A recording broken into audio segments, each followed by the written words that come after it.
So we have a good client of ours that just bought a lot of watches, and now he's trying to sell some of the watches that we've sold him in the past, trying to work out a deal with him on those. And then the good news is we were just about to buy an RM, unique, limited to 30 pieces, and we weren't gonna buy it until we heard back from RM that the watch was clean, and they just got back that it was clean. So we just got that in. I'll show you guys in a bit. The Argentina RM30 carbon with like baby blue rehaut, which looks sick. I think black and baby blue looks awesome. Really, really rare. Cool to have that piece in. Any watch we get in general, we check with the brand if the watch is clean, that everything matches, and then also we check with the police as well. So it takes a little bit.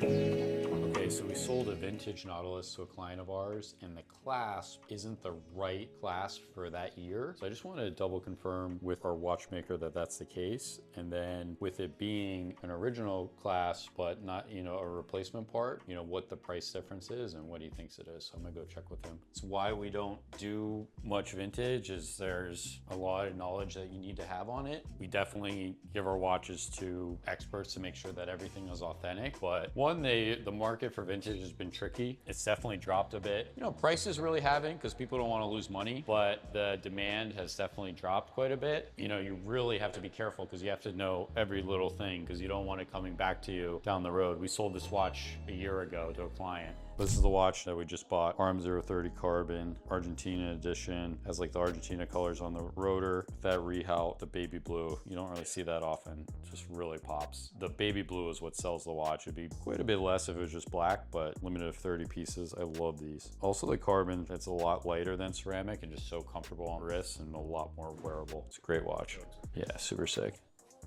So as far as rare RMs, like classic RMs, we got the 30 and then the 35 Nadal Americas. These are two really sick watches. Anyone gets a last minute Christmas gift for their husband or for themselves, this is it.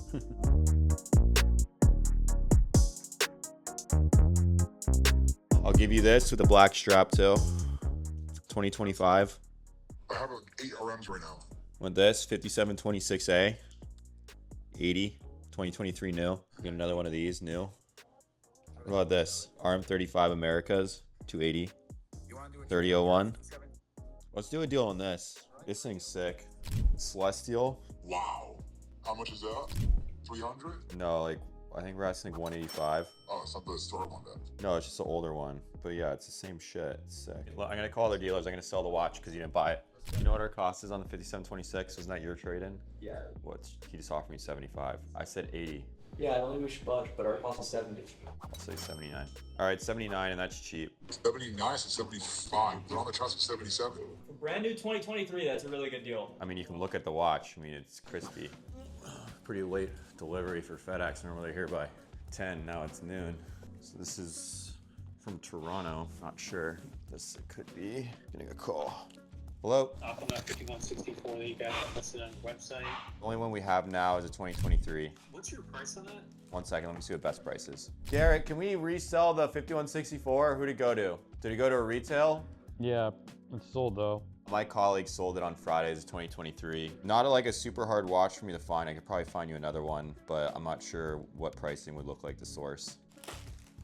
It's a new Rolex box. Don't know what this is, but this is a RM030 500 black dial. Pretty much brand new, fresh date. I wonder what this is. Oh, this was supposed to come. This watch was actually stuck in customs, I think, for 6 weeks, and now we finally just got it. So I guess we're just gonna have to send this back to the dealer because obviously we didn't get it in the time frame that we wanted, which happens sometimes, unfortunately, with FedEx. It's just customs delays. Yo, Lake, is your watch here from a month and a half ago? Okie dokie.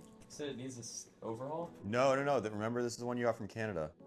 Oh, shit. Hey, Garrett, we got from the Canadian dealer, Daytona, from like a month and a half ago. Oh man, that's crazy. Got held in customs that long. Let's see what it is first. Maybe Horace? Yeah, Horus probably. Probably straps. These are Jorn boxes, and I don't know what that is. Still technically for sale, I guess. So if you guys want to pick it up today for $31,000, it's your watch. That's a good price for this. So yeah, I took a peep at the list you sent. Yeah, it's a pretty wide array of watches. So it seems like for sure you're gonna go for an Aquanaut or a Nautilus. It just depends on, Yeah, I'm not real familiar.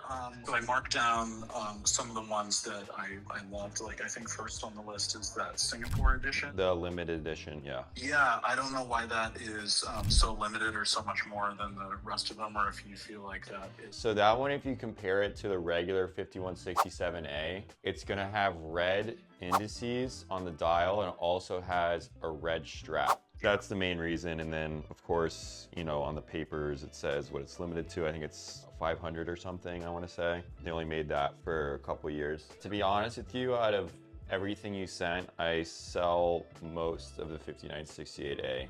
And then in terms of like Nautilus, I used to sell 5711s and 5712s stainless very often, but now the prices on those are like so high that we just like haven't been seeing it as much. You're at, okay, let me Google it. So 5711, okay. And I don't really like the colorful dial. Like, I'm good with black. 5711 is gonna be green, which is the more expensive one, then white, and then blue.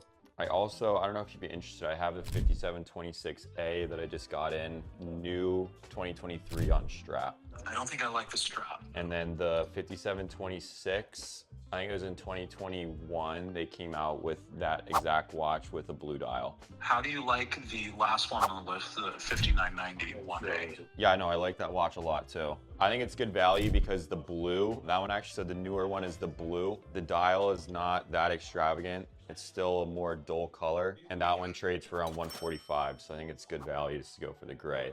The one main difference is that the 5990 1A with the gray dial doesn't have the updated butterfly clasp. It has the fold-over clasp, which some people don't like. Okay, well, I think my favorite one is the 5968A, the Chrono. And that, you say that comes with a black strap also? Yep. I have a few options. I have a used one, and then I also have brand new with the straps uncut. The watch will always carry its own warranty regardless of who's the owner of the watch. If it's like a brand new 2025, I highly doubt that you would have to use the warranty. But if something were to come up, I would recommend just to ask me first before going in, because depending on the watch, it could blacklist the customer, just like with Rolex or anything like that. All right, thanks. All right. All right, bye-bye. So we have a colleague in Miami that has the watch, the 2024, and it's new. We do a bunch of business with him, so exactly as described, new, like I was describing to him, uncut straps, so I think that's probably his best bet. But the 5968A, we've been selling those, like, I mean, you guys have been watching the channel for a while. I feel like we talk about the watch all the time. We sell it so much.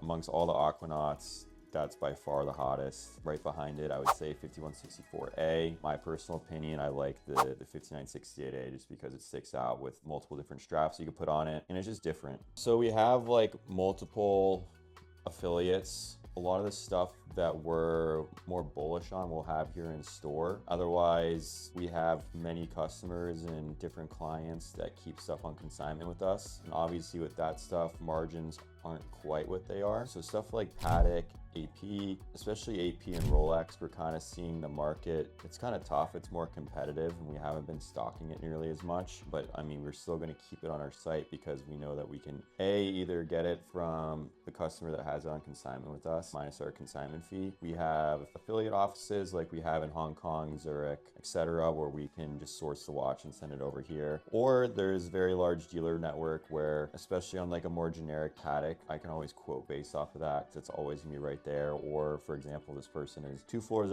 below us and he's always welcome to us advertising inventory. So I always keep that in the back of my mind. When we have these calls, I just have to just know where the market's at because it's fluctuating constantly right now. It's kind of tough to say where it's going to go. I do think the Patek market is going to start to go down because there was a recent tariff cut, so it's going to go to 39% back down to 15%. So I think that with that, obviously retail prices going in the US are going to be less. I haven't seen it too much, but Garrett's very skeptical of the market kind of going down right now. But Journe still going to keep going up. Rolex never really fluctuated that much, so I think it's pretty much going to stay the same. AP I think is going to go down, and I think Patek is going to go down a bit, but I guess we're just going to have to wait and find out.